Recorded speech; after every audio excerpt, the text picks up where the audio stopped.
ಆಚಿ chilli powder ಸಖತ್ ಖಾರ ಬಣ್ಣ ಮತ್ತು ರುಚಿ ಆಚಿ ಚಿಲ್ಲಿ ಪೌಡರ್. ಸಿಎಂ ಕಾಲಿಗೆ ನಮಸ್ಕರಿಸಿದ್ದಾರೆ ಡಿಕೆ ಸುರೇಶ್. ಅವರಿಗೆ ಸ್ವಾಗತ ಕೋರೋ ಸಂದರ್ಭದಲ್ಲಿ ಸಿಎಂ ಬರುತ್ತಲೇ ಮುಂಭಾಗ್ಲಲ್ಲೇ ಸ್ವಾಗತಿಸಿ ಡಿಕೆ ಸುರೇಶ್ ಅವರು ಅವರಿಗೆ ನಮಸ್ಕಾರವನ್ನು ಮಾಡಿದ್ದಾರೆ. ಯಾಕೆಂದರೆ ಡಿಕೆ ಸುರೇಶ್ ಯಾಕೆ ನಾವು ಹೈಲೈಟ್ ಮಾಡ್ತಾ ಇದ್ದೀವಿ ಅಂದರೆ ಇತ್ತೀಚೆಗಷ್ಟೇ ಅವರು ಒಂದು ಮಾತಾಡ್ಬಿಟ್ಟಿದ್ರು, ಸಿದ್ದರಾಮಯ್ಯನವರು ಕೊಟ್ಟ ಮಾತಕ್ಕೆ ತಪ್ಪಬಾರ್ದು ಅಂತ.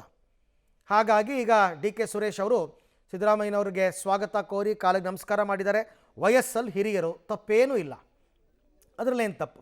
ಕಾಲಿಗೆ ನಮಸ್ಕಾರ ಮಾಡಿ ಇಬ್ಬರು ಕೂಡ ಈಗ ಅವರನ್ನು ಒಳಕ್ಕೆ ಕರ್ಕೊಂಡು ಹೋಗಿರ್ತಕ್ಕಂಥ ದೃಶ್ಯವನ್ನು ತಾವು ನೋಡ್ತಾ ಇದ್ದೀರಾ.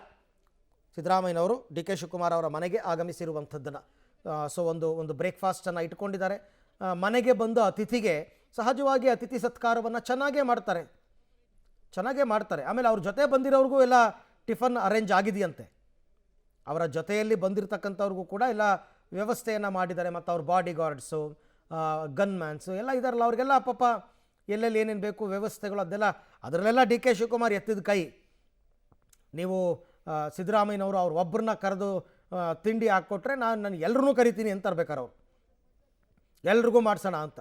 ಸೊ ಹಾಗಾಗಿ ಇವಾಗ ಸದ್ಯಕ್ಕೆ ಬ್ರೇಕ್ಫಾಸ್ಟ್ ಮೀಟ್ ಆರಂಭ ಆಗಿದೆ. ಈಗ ತಾನೇ ಡಿ ಕೆ ಶಿ ನಿವಾಸದಲ್ಲಿ ಸಿ ಎಂ ಸಿದ್ದರಾಮಯ್ಯನವರು ನಾಟಿ ಕೋಳಿ ಸಾರಿನ ರುಚಿಯನ್ನು ಸವಿತಾ ಇದ್ದಾರೆ. ಜೊತೆಗೆ ಒಂದಷ್ಟು ವಿಚಾರಗಳು ಚರ್ಚೆ ಆಗ್ತಾ ಇದೆ. ಸಿ ಎಂಗಾಗಿ ನೆಚ್ಚಿನ ನಾಟಿ ಕೋಳಿ ರೆಸಿಪಿಯನ್ನು ರೆಡಿ ಮಾಡಿಸಿದ್ರು. ಸೊ ಹಾಗಾಗಿ ನೋಡಿ, ಅವತ್ತು ಸಿ ಎಂ ನಿವಾಸ ಕಳೆದ ಶನಿವಾರ, ಇವತ್ತು ಡಿ ಕೆ ಶಿ ನಿವಾಸ. ಈ ಬಗ್ಗೆ ಮತ್ತಷ್ಟು ಮಾಹಿತಿ ನನ್ನ ಕೊಲೀಗ್ ಸುಕೇಶ್ ಅವರಿಂದ ಪಡ್ಕೊಳ್ಳೋಣ. ಸುಕೇಶ್, ಸವಿರುಚಿಯನ್ನು ಸವಿತಾ ಇರಬಹುದು ಇಬ್ಬರು ನಾಯಕರು ಇವಾಗಲೇ. ಅದರ ಜೊತೆಗೆ ಚರ್ಚೆಯಾಗಬಲ್ಲ ವಿಚಾರಗಳು, ಪ್ರಮುಖವಾಗಿ ಒಗ್ಗಟ್ಟು ಬಿಟ್ಟು ಅಭಿವೃದ್ಧಿ ವಿಚಾರನೂ ಚರ್ಚೆ ನಿರೀಕ್ಷೆ ಮಾಡಬಹುದಾ ಅಂತ? ಬಹುತೇಕ ಬೇರೆ ಅಂದ್ರೆ ಅಧಿಕಾರದ ಹಸ್ತಾಂತರ ಅಥವಾ ಬೇರೆ ಈ ವಿಚಾರಗಳು ಬಹುತೇಕ ಇಲ್ಲ. ಏನಾದರೂ ಹೈಕಮಾಂಡ್ ನಾಯಕರೊಂದಿಗಿನ ದೂರವಾಣಿ ಚರ್ಚೆಗಳೇನಾದರೂ ಇದ್ದರೆ ಆ ವಿಚಾರಗಳು ಚರ್ಚೆಗೆ ಬರಬಹುದು. ಅದನ್ನು ಬಿಟ್ಟರೆ ಬಹುತೇಕ ಒಗ್ಗಟ್ಟನ್ನು ಕಾಯ್ದುಕೊಳ್ಳೋದಕ್ಕಿಂತ ಒಗ್ಗಟ್ಟು ಕಾಯ್ದುಕೊಳ್ಳುವಂತೆ ನೋಡಿಕೊಳ್ಳಬೇಕಾದಂಥ ಅನಿವಾರ್ಯತೆ ಇಬ್ಬರಿಗೂ ಇದೆ.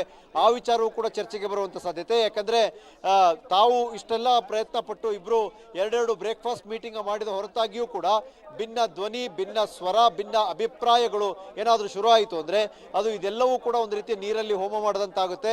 ಹೈಕಮಾಂಡ್ ಸೂಚನೆಯ ಮೇರೆಗೆ ನಾವಿಬ್ಬರು ಸರಿ ಇದ್ದು ಉಳಿದವರು ಮಾತನಾಡ್ತಾರೆ, ಶಾಸಕರುಗಳು ಅನ್ನುವಂಥ ಪರಿಸ್ಥಿತಿ ನಿರ್ಮಾಣ ಆದರೆ ಎಲ್ಲ ಪ್ರಯತ್ನಗಳು ವ್ಯರ್ಥವಾಗುತ್ತೆ ಅನ್ನುವಂಥ ನಿಟ್ಟಿನಲ್ಲಿ ಬಹುಶಃ ಸಿಎಂ ಡಿ ಸಿ ಎಂ ಅವರು ಅದರ ಒಂದು ನಿಯಂತ್ರಣ ಹೇಗೆ ಕಂಟ್ರೋಲ್ ಮಾಡಬೇಕನ್ನೋ ವಿಚಾರವೂ ಕೂಡ ಇವತ್ತಿನ ಬ್ರೇಕ್ಫಾಸ್ಟ್ ಮೀಟಿಂಗ್ನಲ್ಲಿ ಚರ್ಚೆ ನಡೆಯುವಂಥ ಸಾಧ್ಯತೆ ಕೂಡ ಇದೆ.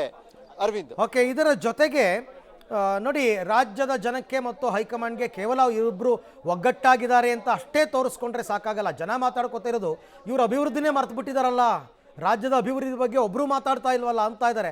ಹಾಗಾಗಿ ಇವತ್ತು ಒಂದು ಸುದ್ದಿಗೋಷ್ಠಿಯಲ್ಲಿ ಅದ್ರ ಬಗ್ಗೆನೂ ಏನಾದ್ರು ಮಾತನಾಡಬಹುದಾ ಅಂತ ಸಹಜವಾದ ನಿರೀಕ್ಷೆ. ಯಾಕಂದ್ರೆ ಇತ್ತೀಚಿನ ಬೆಳವಣಿಗೆಗಳಿಂದಾಗಿ ಅಭಿವೃದ್ಧಿಯ ವಿಚಾರದಲ್ಲೂ ಕೂಡ ಸರಿಯಾಗಿ ಗಮನ ಕೊಡ್ತಾ ಇಲ್ಲ ಅಥವಾ ಸರ್ಕಾರದಲ್ಲಿ ಅಭಿವೃದ್ಧಿ ವಿಚಾರಗಳು ಕುಂಠಿತವಾಗಿದ್ದಾವೆ ಅಂತ ಆರೋಪಗಳು ಕೇಳಿಬಂದಿತ್ತು.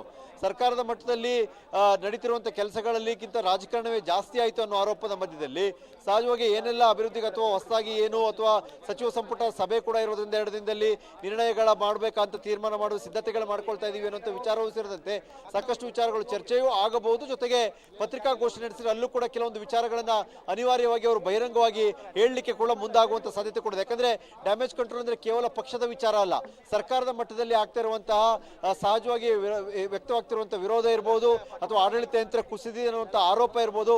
ಇವೆಲ್ಲವನ್ನ ಸರಿಪಡಿಸಿಕೊಂಡು ಹೋಗಬೇಕಾದಂತ ಅನಿವಾರ್ಯತೆ ಸಿಎಂ ಡಿ ಸಿ ಎಂ ಇಬ್ಬರು ಆಗಿರ್ತಕ್ಕಂಥ ಇರೋದ್ರಿಂದ ಸಹಜವಾಗಿ ಆ ವಿಚಾರವೂ ಚರ್ಚೆ ಆಗುವಂತ ಸಾಧ್ಯತೆ ಕೂಡ ಇದೆ. ಅರವಿಂದ್.